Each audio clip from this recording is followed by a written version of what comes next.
최상병 사망사고 제보공작 관련해서 세 번째 기자회견문을 낭독하겠습니다. 존경하는 국민 여러분, 사랑하는 당원 동지 여러분, 강릉 출신의 국민의힘 권성동 의원입니다.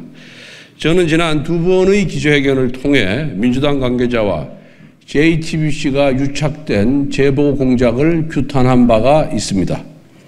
제보 공작의 중심에는 김규현 변호사가 있습니다.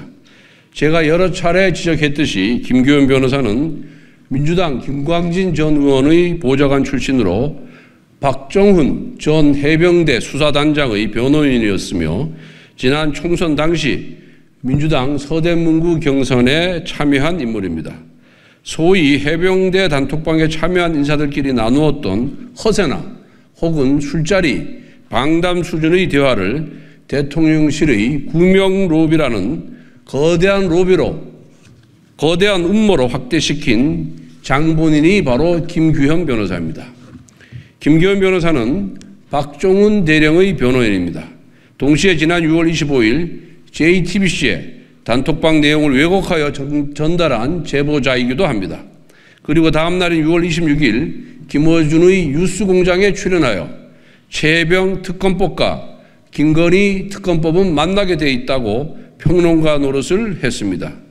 사건의 당사자나 다름없는 소송 대리인이 제보자와 평론가의 역할을 동시에 수행하며 마치 제3자처럼 행세하여 의혹을 일파만파로 키웠던 것입니다. 저는 오늘 이 자리에서 김규현 변호사가 감추고 싶어 했던 통화녹음 녹취록을 공개하겠습니다. 2024년 3월 4일 김규현 변호사는 도이치모터스 주가 조작 공범이자 해병대 단톡방 멤버인 이종호 씨와 공천 문제를 상의합니다. 이종호 씨가 이번에 왜 공천 안 주디? 너는 하고? 라고 묻자 김규현 변호사는 공천이요? 그게 뭐 그렇게 쉽습니까? 라고 답합니다. 이에 이종호가 너 이번에 국회의원 한다며? 라고 묻자 김규현 변호사가 시도를 이리저리 알아봤는데 이번엔 좀 쉽지 않지 않을까 싶네요 라고 답합니다. 이어서 이종호 씨가 네가 파란색으로 가려고 그러니까 그렇지 빨간색으로 갔으면 내가 좀 나섰을 텐데 라고 허세를 부립니다. 그러자 김규현 변호사는 원래 파란 출신인데 빨간에서 받아주겠습니까? 라고 답을 합니다. 여기에서 파란색은 더불어민주당, 빨간색은 국민의힘을 뜻하는 것은 다 알고 계실 겁니다.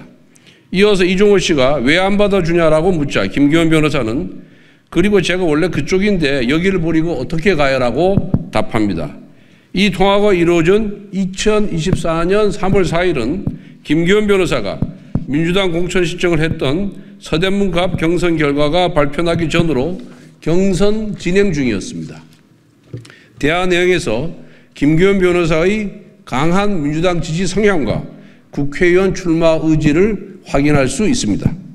보다 중요한 것은 김규현 변호사가 자신의 녹음 파일을 언론에 전달하면서 유독 공천 관련 부분은 인용하지 말아달라고 당부까지 했다는 것입니다. 김규현 변호사가 왜 언론에 이와 같은 당부를 했겠습니까? 자신의 정치적 욕망이 밖으로 알려지는 것이 두려웠기 때문입니다. 그리고 저는 또 다른 녹취록 역시 확보했습니다. 언론에 사업가 A씨로 알려진 분과 김규현 변호사가 지난 7월 3일 통화한 내용입니다. 사업가 A씨는 해병대 단톡방 멤버 5명 중 한 분입니다. 7월 3일은 제가 기자회견을 통해 김규현 변호사의 실체를 폭로한 날입니다. 두 사람의 대화를 보면 우선 김규현 변호사는 권성동이 역공식으로 이걸 공작해버렸다며 저를 공격했습니다. 이에 사업가 A씨는 김종대 전 정의당 의원을 거론하며 모르고 막 그렇게 얘기하지 말라고 그래. 그냥 개싸임일 것 같아서 반박도 안 하는 거야 라며 김규현 변호사에게 불편한 심경을 토로합니다.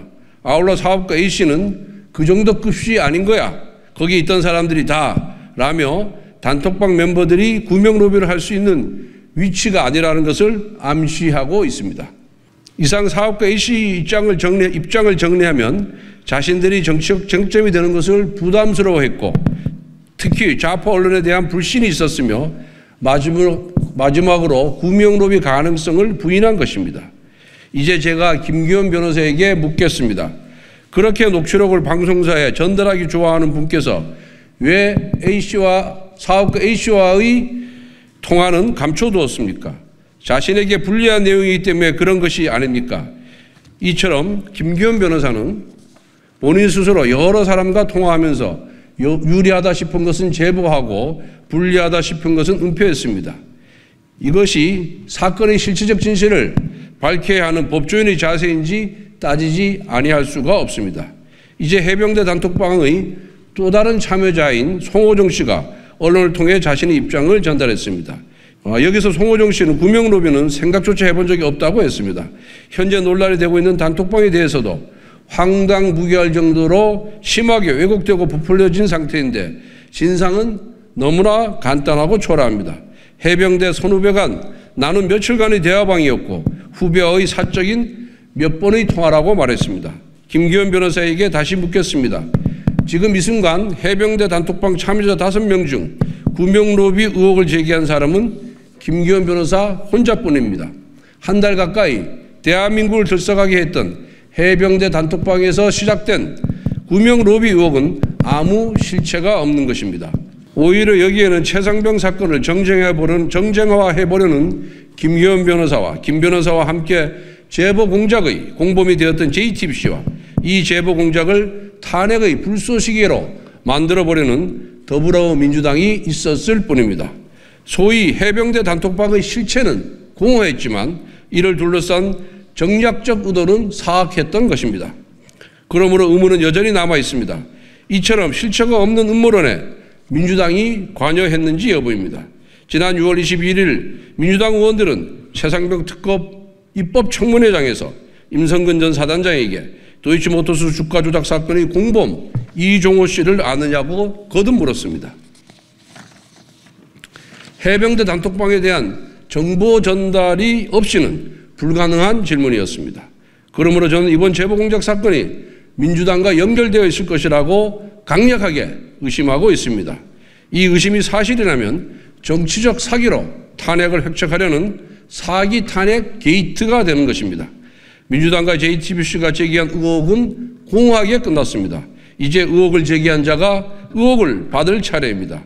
국정조사를 비롯한 진상규명 작업이 필요합니다. 차기 국민의힘 당대표의 제1책무입니다. 저도 최선을 다하겠습니다. 감사합니다.